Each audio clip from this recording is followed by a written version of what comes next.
Hi everyone, I'm Ashley. Welcome back to my channel, or welcome if you're new here. Today I'm going to share with you some of my favorite Christian fiction books that I read in 2025. If you're new here, I usually read majority Christian fiction and clean fiction. Most of these, or all of these, are going to be Christian fiction. So if that interests you in any way, then keep watching and let's get into it.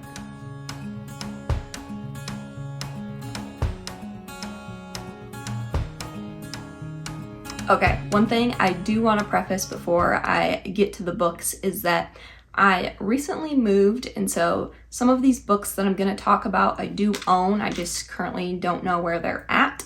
So I'll try and let you know as we go through the video which books I got from the library, which ones I own personally, and then some of these are my mom's too. So there's kind of a mixture of all three of these, but I will put the books on the screen that if I don't have them here with me. So just wanted to get that out of the way. And then the first series, this is a series that I want to talk about, is the Muir Harbor series by Tagg.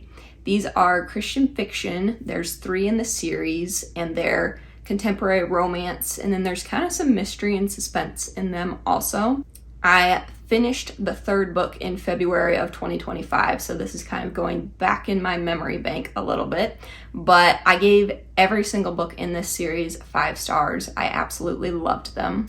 These 3 books are all set in the cozy seaside town of Muir Harbor, Maine, and I really enjoyed reading these in the fall and winter months because they're just cozy setting. I think there's snow in one or some of them.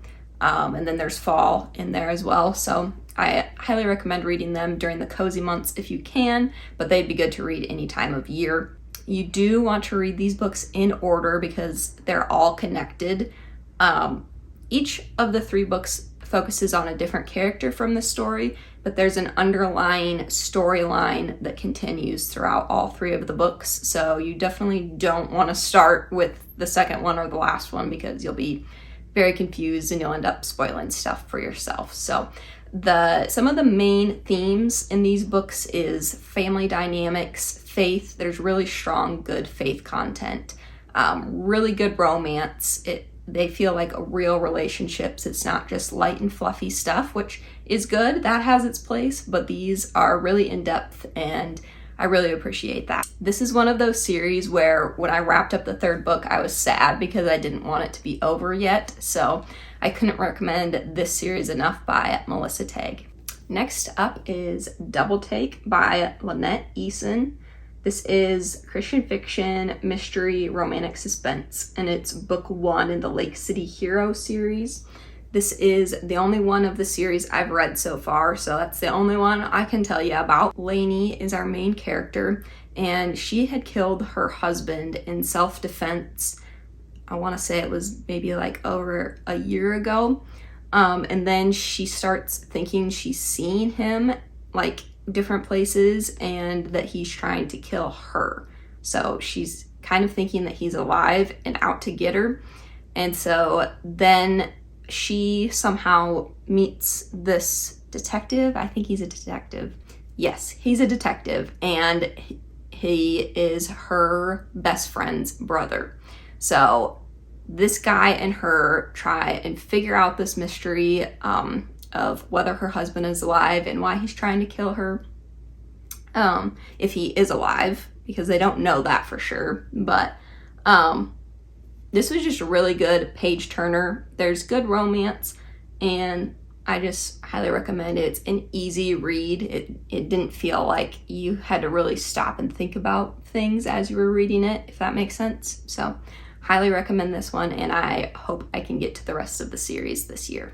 Next up is Then There Was You by Kara Isaac, and this is one I don't have with me. My mom actually owns it, so I gave this book 5 stars once again. I probably gave all of these books 5 stars, actually, now that I think of it. But it is Christian fiction, and it's a contemporary romance. It is a standalone book. It's not in a series, so you could read it anytime. I read it in the summer, I believe, and I enjoyed it. So in this one, the main character, Paige, moves from Chicago, Illinois to Australia because she feels like her life is just kind of stuck in the same boring cycle. And she ends up working at a megachurch, which she's had like a conviction for a while against megachurches. She doesn't enjoy them. She thinks there's things wrong with them.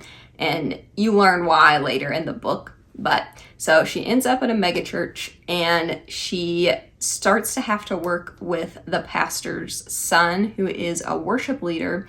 And their band is like known across the world. So they go on like tours and stuff.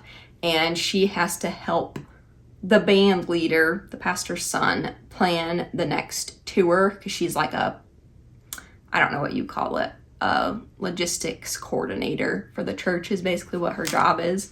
And so those two have to work together and she is not happy about it. So you just watch their relationship grow and change and they start to develop feelings for each other, but Paige really tries to suppress that and push those feelings away. And really both of them make false assumptions about each other. And so as they work together, they both end up learning each other's backstories a little bit and what made them who they are today and the reasons they are the way that they are. And so it's a really good book. I think I said if I could give this one 6 stars, I would. It's a really cute romance. It was everything I like to see in a contemporary Christian romance. So I highly recommend it. Then I have a Misty River romance series by Becky Wade. And these 3 books I got from the library and I gave each of them 5 stars, and you do want to read them in order because they're all interconnected also.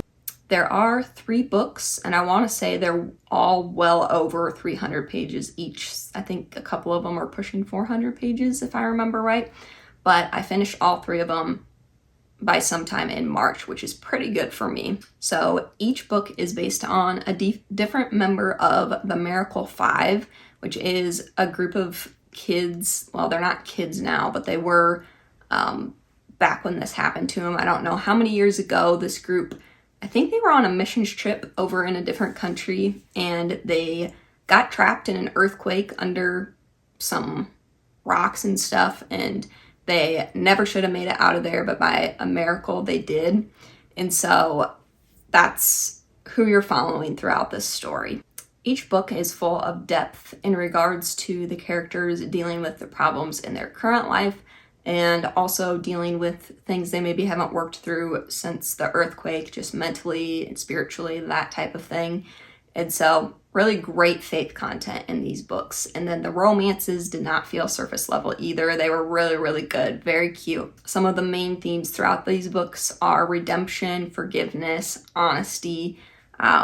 So I just highly recommend these if you enjoy contemporary romance books. And even if you don't normally, I think they would be good ones to try. Next up is the Bleecker Street Inquiry Agency series. That is a tongue twister. I don't know how many times I just had to try and say that and refilm it because I kept messing it up.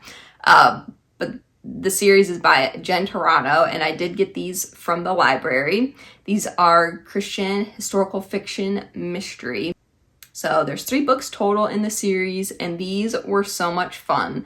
They were set in New York City in the 1880s, and it follows a different character from this inquiry agency, which is like a group of ladies that decided to start an inquiry agency, which is kind of like a PI firm. They're kind of like privately investigate things for hire.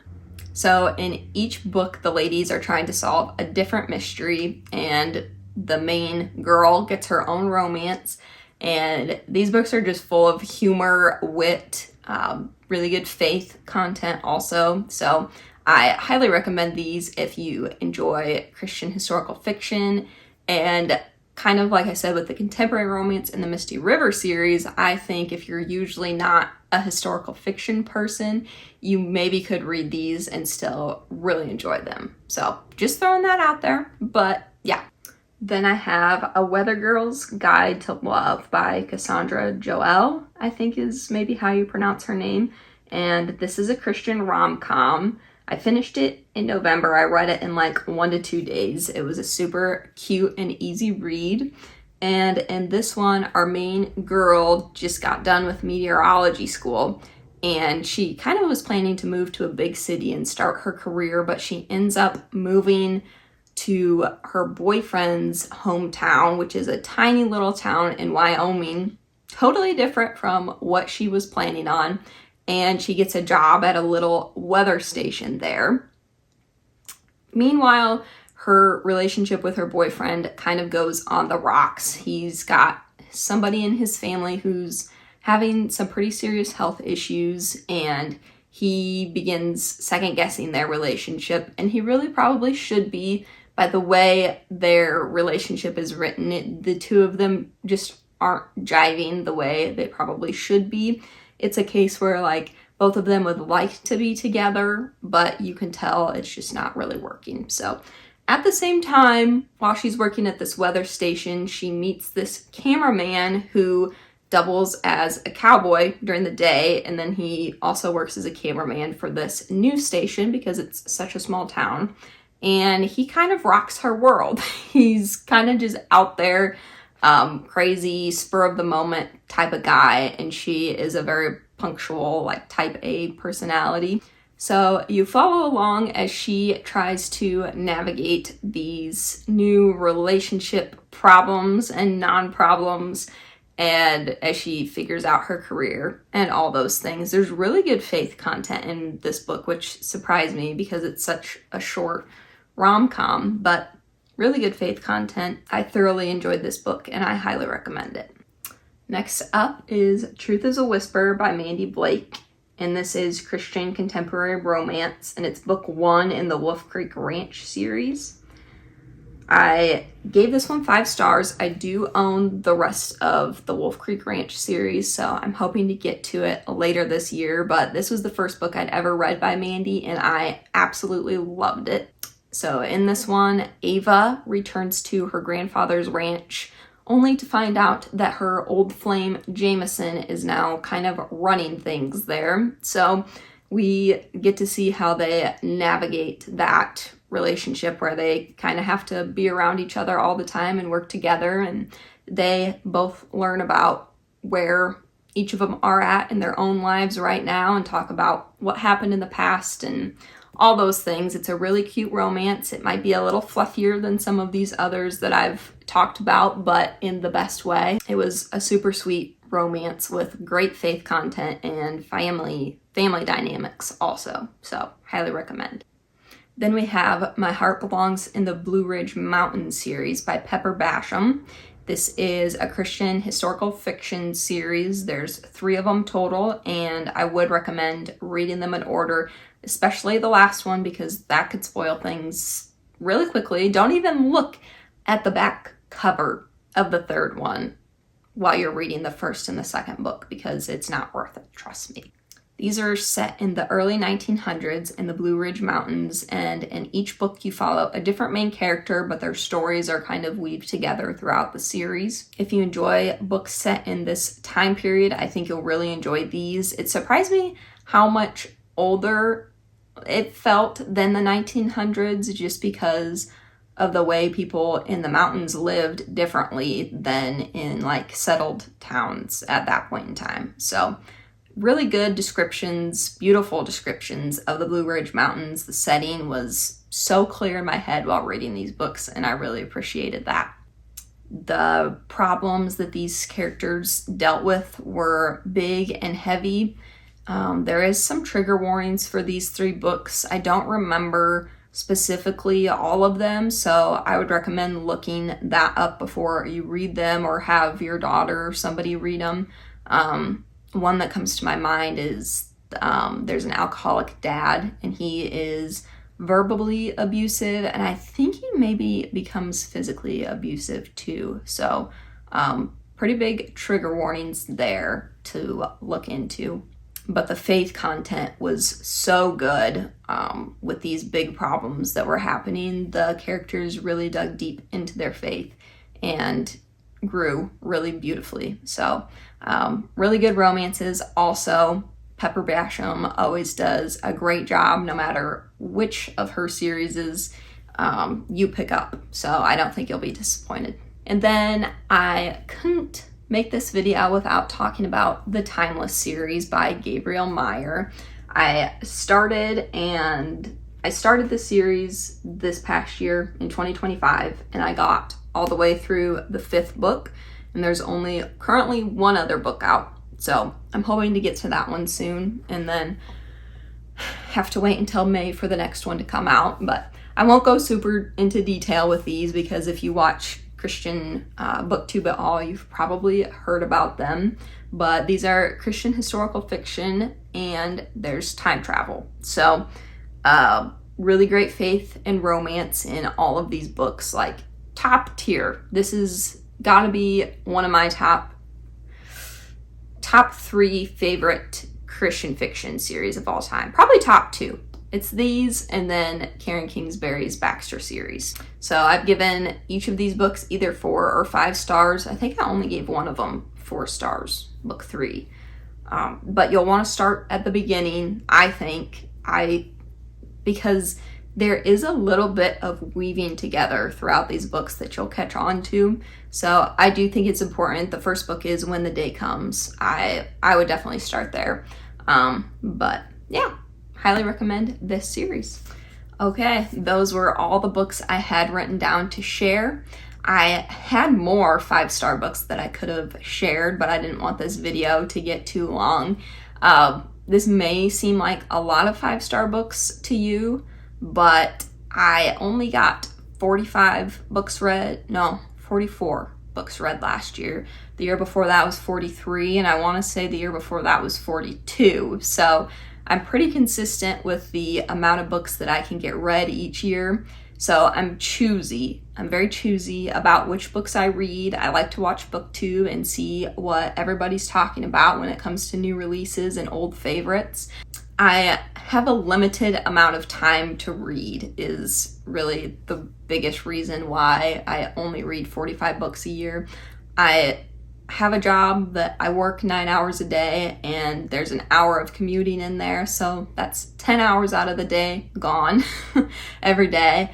And then I also only read physical books. I don't do audiobooks, and I don't have a Kindle or anything like that. Just because I really enjoy listening to podcasts and music on my drives to work and to go shopping and things like that. And so I haven't ever felt like I want to give that up to listen to audiobooks.